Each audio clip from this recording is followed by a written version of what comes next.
Today I choose to follow you. Good morning, it's Friday the 3rd of February. If you have your Bibles, turn to Luke 18 verse 1, Lukas 18 vers 1.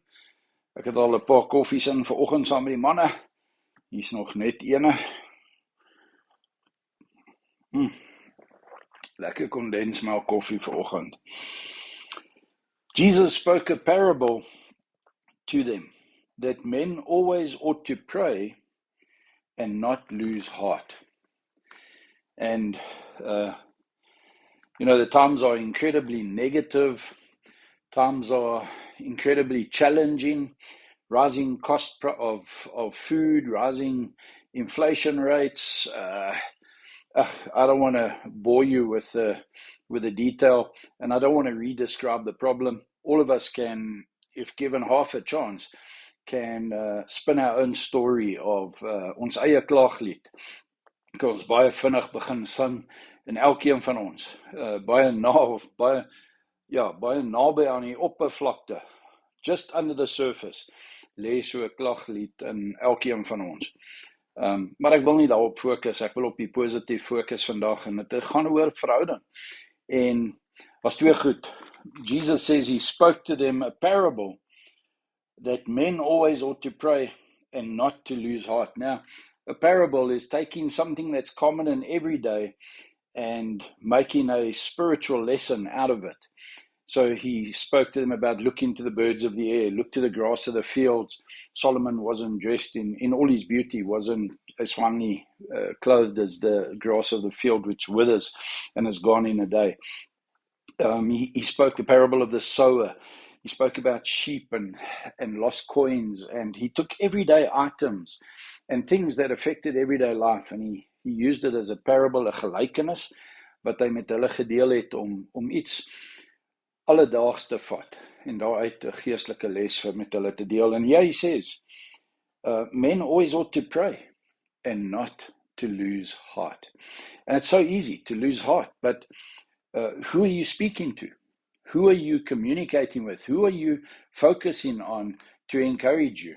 And I trust that, yes, prayer must be the number one go-to, because we can pray always without ceasing, giving thanks in all things and making our supplications known before God. So be anxious for nothing.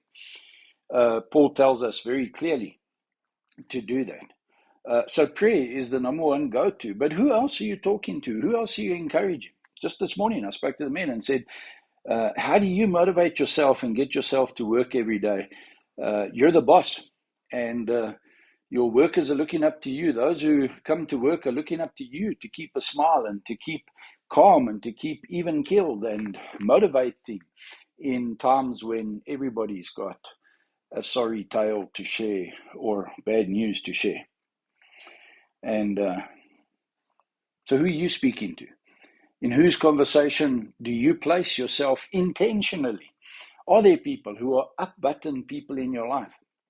At the lift, if you press the up button, when the lift stopped, it only goes up, and you get the down button people. When you get into their conversation, you come out on a lower level than where you started.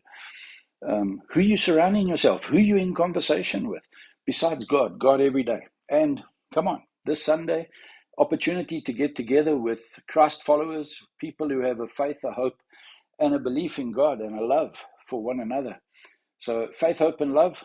Surround yourselves with the people who are filled with God's love, who have a hope for tomorrow and have a faith in a God who can deliver and will deliver. All things will work out to the good in the end.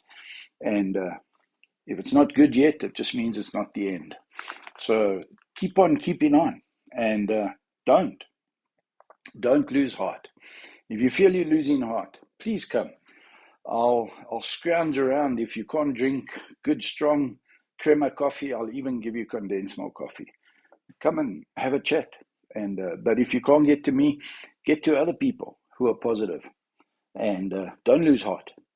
Pray, pray, pray, pray. God's always 24/7 available.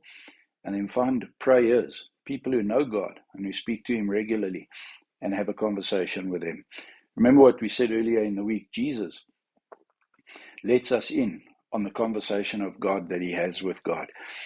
And why don't you find people who have conversations with God and let them tell you what God's saying to them?